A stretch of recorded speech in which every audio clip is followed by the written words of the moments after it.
Blood transfusion therapy. The role of the LPN in blood transfusion is really important for you to understand. When we are giving blood transfusions, we are replacing or expanding the circulating volume. We're also maintaining the oxygen carrying capacity of the blood by supplying red blood cells. Only a registered nurse or a physician can initiate the infusion of blood products. When we're talking about blood products, it's important to know what each one of the products are used for. Fresh frozen plasma, for example, contains mostly clotting factors. So if you have a low PT or PTT, fresh frozen plasma might be something that would be administered. When you're talking about plasma derivatives, 5% or 25% is normal serum albumin. There's also a factor 9 concentration, and it contains mostly white blood cells or granulocytes.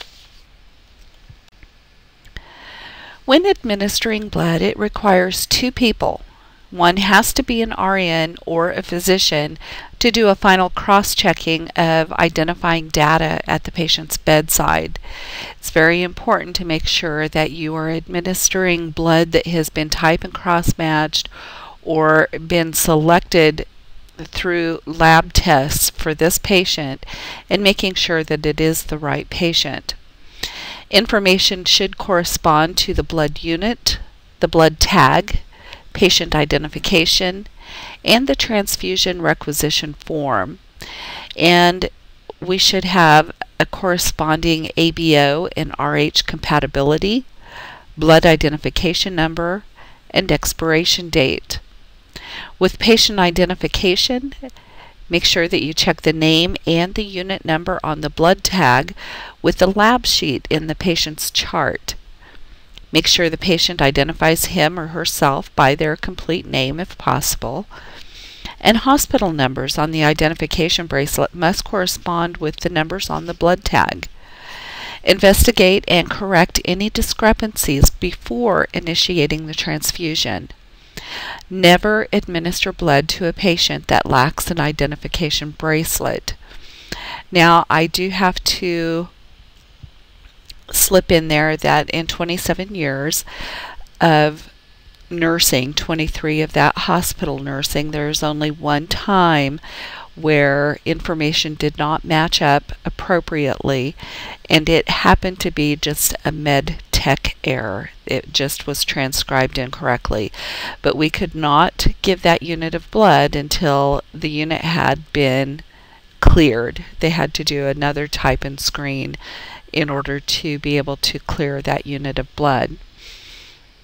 And administering blood to a patient lacking an identification bracelet on occasion in a trauma unit or an emergency room where it is vital that you are giving blood,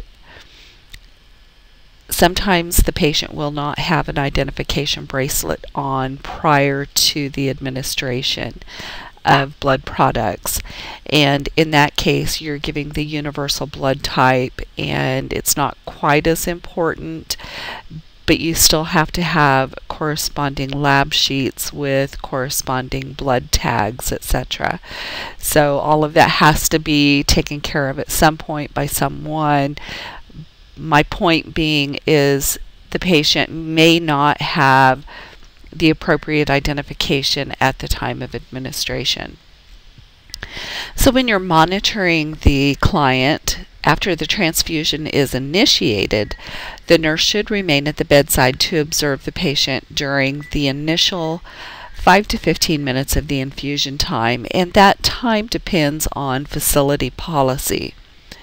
Make sure that you take vital signs before the transfusion and that you monitor it once again according to facility policy. When I was working at the facility I worked at, for example, we monitored for the first 15 minutes and we took vital signs every 5 minutes through the first 15. Then it was at the 30-minute stretch, and then seems to me it was maybe an hour into it, and then we took another set at the conclusion and another set 1 hour post-transfusion. But each facility will be a little bit different in the time frames that they want you to do the initial monitoring and the time frames that you take vital signs. Again, only RNs or physicians can do this initiation phase, but LPNs can do everything after that initiation phase. Make sure that the patient is monitored closely during the transfusion for signs and symptoms that are indicative of a developing transfusion reaction. And some of those reactions can include change in vital signs, chilling, a headache, dyspnea, urticaria, flushing, nausea and vomiting, lumbar or flank pain. And make sure that you advise a conscious patient to seek nursing assistance if any unusual symptoms or sensations develop during the transfusion. This shows the orders that are types of orders that should be used when ordering blood products. So your physician or physician's assistant, etc., should make sure that they are following the rules when they order blood products. With documentation, the essential elements are as follows. In your documentation, you need the component identification number. It is acceptable to use the sticker that comes off of the component, but it's recommended that you write the number underneath the sticker just in case that sticker should become dislodged at some time. The date and time of initiation and completion, the venipuncture site with the type and gauge of cannula that was being used, the volume of normal saline that was infused along with the blood product, the volume and component transfused, the rate of transfusion, the ABO and RH classification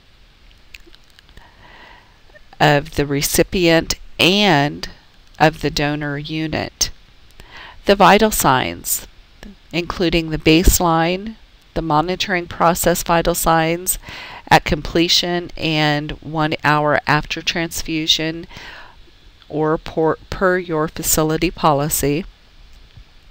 How did the patient tolerate the transfusion?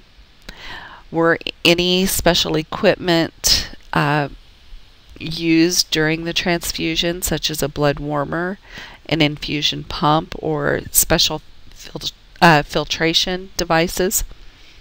And signatures of both individuals that were involved in the patient blood identifying process.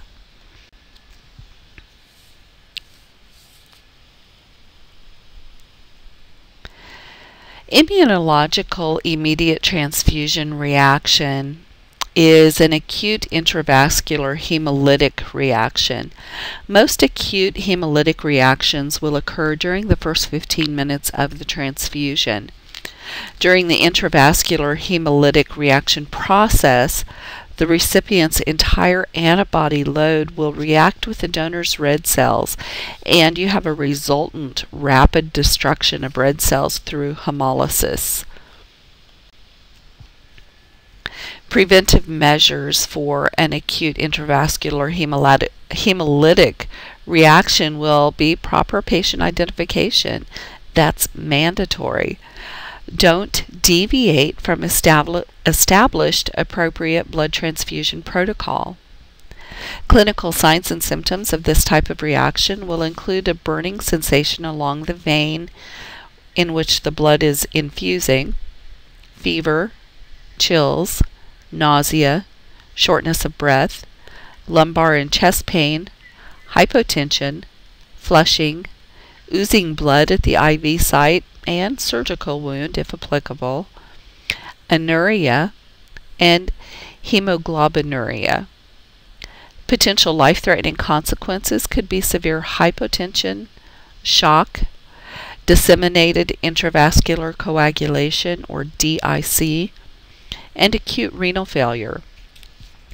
Immediate nursing interventions would be stopping the transfusion and having a KVO normal saline infusing. If a Y tubing is used with this, connect a new fluid setup directly to the cannula.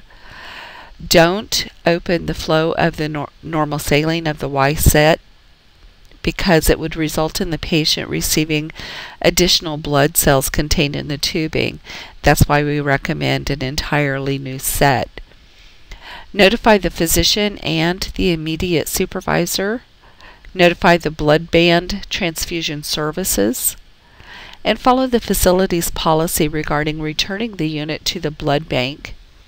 And then make sure, of course, that you have initiated the approved blood transfusion reaction protocol. Treatment will involve increasing renal perfusion with a rapid infusion of IV fluids, administration of diuretics, and maintaining a urinary flow of at least or over 100 mLs per hour for at least 18 to 24 hours. And managing shock with any vasopressors. Dialysis may be done in a severe reaction with a prolonged renal failure. Expected outcome is dependent on the extent of the acuity and the mortality of the intravascular hemolytic reaction, and they're proportional to the amount of the incompatible blood that was transfused to the patient. Febrile non-hemolytic reactions. Clinical signs and symptoms. They seldom occur earlier than 1 hour after initiating a transfusion. They generally occur within 1 to 6 hours after initiation, and you might see flushing, a temperature elevation of 1 degree Celsius or greater, chills, anxiety, muscle pain, or headache. You would definitely stop the infusion and have a KVO rate of normal saline with a new fluid set, again, because you don't want to keep infusing the blood that is causing the reaction. Notify the physician and the blood band or transfusion services. Treatment is usually symptomatic, and one of the things that's done is administering oral antipyretics. Sometimes those are ordered prior to giving blood, and that is a physician preference. With a urticarial reaction, clinical signs and symptoms, you may see some erythema, hives, and pruritus. Again, stop the flow of blood and do a KVO rate with normal saline. Notify the physician and the blood bank or transfusion services. Treatment will involve the administration of IM or IV antihistamines. With anaphylactic reactions, remember these are rare, but they are very dramatic. Distinctive features will be that they occur after the infusion of only a few millimeters of blood or plasma. So it's going to happen quickly if it's going to happen. There is an absence of fever. Clinical signs and symptoms: anxiety, flushing, hypotension, gastrointestinal distress, respiratory distress, angioedema, vascular collapse, and loss of consciousness. Make certain that the infusion is stopped as quickly as possible. KVO with normal saline, again through a new IV set connected directly to the cannula, and obtain emergency medical intervention. The treatment will correspond to treating any type of drug anaphylaxis. Non-cardiogenic pulmonary edema. Signs and symptoms will include acute respiratory insufficiency, chills, temperature elevation, hypotension, and cyanosis. As always, stop the transfusion and KVO the normal saline through a new fluid set, and immediately notify the physician and blood bank of the event. Treatment is very aggressive. It's done with corticosteroids and supplemental therapy that is directed toward resolving pulmonary edema and hypoxia. The non-immunologic immediate transfusion records. All the information you need is listed right here. Signs and symptoms of circulatory overload, along with interventions and treatments, are much the same as treatment for fluid volume excess. With air embolism, signs and symptoms would include sudden onset of pallor, cyanosis, a weak rapid pulse, dyspnea, hypotension, convulsions, shock, and possible cardiac arrest. You need to stop the source of air. Place the patient on the left side in a steep Trendelenburg position and obtain immediate medical assistance. With citrate toxicity, signs and symptoms initially include tingling of the fingers and muscle cramping, but it can progress to hypotension, seizures, and cardiac arrest in unrecognized and untreated cases. Intervention involves immediate physician notification. Treatment is dependent upon the severity of the calcium deficiency, stopping the transfusion, and IV administered calcium chloride. Immunologic delayed transfusion reaction signs and symptoms consist of fever, anemia, and mild jaundice. But occasionally some more serious sequelae will develop, such as shock or acute renal failure. And with DIC treatment, normally no treatment is required. If there's hypotension and renal failure developed, treatment will correspond with that of an acute hemolytic reaction. With future transfusions in these patients, compatible red cells are screened for the absence of the offending antigen. Non-immunologic transmitted diseases such as viral hepatitis.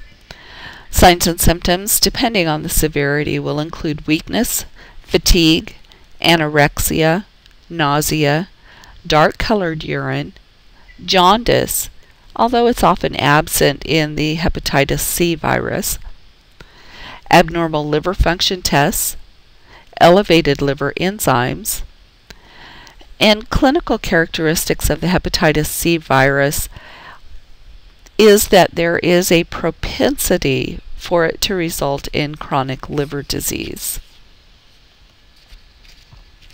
With the human T-cell lymphotrophic virus, or HTLV,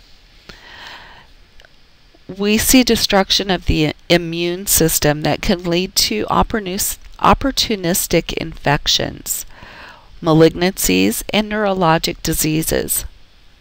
Precautionary measures to minimize incidences of transfusion-transmitted HTLV include a continued closed screening of donors, identifying those that are in risk categories, strict screening of donated blood for offending antibodies, clearly defined indicators for blood component transfusion, and promoting use of autologous transfusion therapy whenever feasible. Autologous means that it is blood that the patient has donated themselves. The cytomegalovirus, the CMV, Again, this information is included here on your slide. Follow-up reporting. We have to report all transfusion-related fatalities to the FDA. This is not necessarily something you as an LPN will accomplish, but this is something that is done. And again, with your documentation for medical legal purposes, any adverse reactions, all pertinent data related to those adverse transfusion reactions have to be in your documentation. So what signs and symptoms, what was done, who was notified, what was the response of the patient to the interventions, etc.